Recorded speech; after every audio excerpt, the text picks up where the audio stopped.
We guide you through how to change your hotspot name on iPhone quick and easy. So start by unlocking your iPhone and opening the Settings app, then tap General and select About, where you'll see the name option, which controls both iPhone name and your hotspot name. Tap Name Delete the current name and type the new hotspot name you want other devices to see.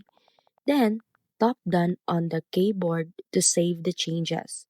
And that's it, because your personal hotspot name updates automatically with your iPhone name.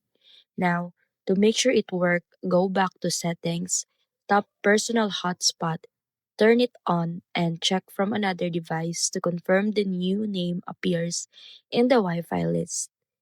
If it doesn't show immediately, just toggle the hotspot off and on or turn Wi Fi off and back on the other device.